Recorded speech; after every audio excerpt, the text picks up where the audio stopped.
Hey, could we have quiet on the set, please? I think a tour is going to come through at some point. They'll be looking for Ellen.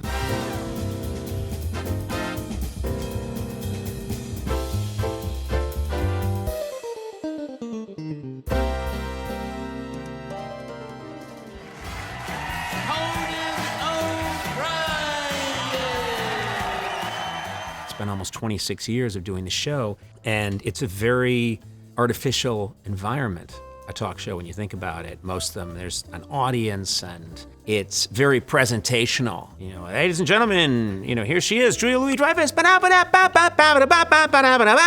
Yeah, hey. So we're gonna do a bit now. I mean, I've spent years trying to fiddle with the TV show to make it more of an honest, real environment. And then you take this hyper-speed jump to podcasts, which are extremely intimate because there's no cameras, because there's no lights and makeup. People forget themselves. Big stars come in, they just drop their kid off at school, and you're seeing them in a little bit more of a slice of life situation. I want them to be comfortable. So I tell all the guests, if something happens in there, I'm not in gotcha entertainment. I really do want them to feel like they're being protected. And I've always felt that way on the TV show too. For example, my interview with Stephen Colbert got, very intense. Stephen and myself have certain similarities, and we really started talking about this Catholic childhood and this need to feel like you suffered in order for something to be good. And it got very, very serious.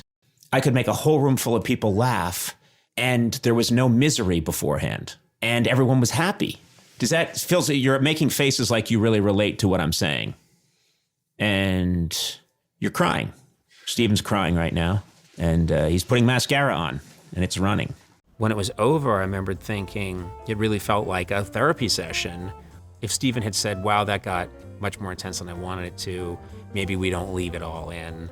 I wouldn't have been shocked if he wanted that, but he didn't want to touch any of it. And I think that's what makes it really powerful. It's important to me that even the ads have some comedy protein in them. People know me, and I've spent so much time just trying to get my authentic, real personality onto television and onto this podcast, and to be myself and then suddenly go, hey, let's get serious and talk about Squatty Potty. This is a tremendous technology which enables you to force excrement naturally. It's a natural system. These are made of high quality ash. That's a really good wood. I can't do that.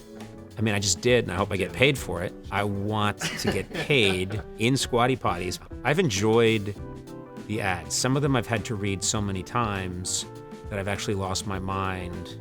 There's an ad for, I think it's fracture prints, which are printed on glass.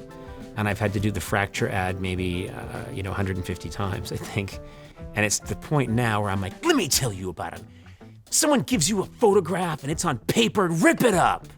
Because it's gotta be on glass, man. It's gotta be on glass. Late night, there's a lot more of it than there used to be. There was a period of time there where back in the 90s, 2 late night shows battling it out, it just felt kind of silly to me, like it would be creatively stifling. It's very nice that we live in this world now where there are all these different late night shows and everyone can kind of do the thing that they want to do, their way. I think a lot of late night shows have sort of morphed a little bit so that sometimes there's comedy, but then they've become much more political. And that's not a bad thing. It's just different. I have strong political views and thoughts about things that I'm passionate about, but I choose not to go that way. But I feel like we're all put here to do different things, and it's really, I don't think it's why I was put here, is to passionately tell people what I think politically. I very much got into late night comedy because I wanted to do weird, silly things that made people giggle.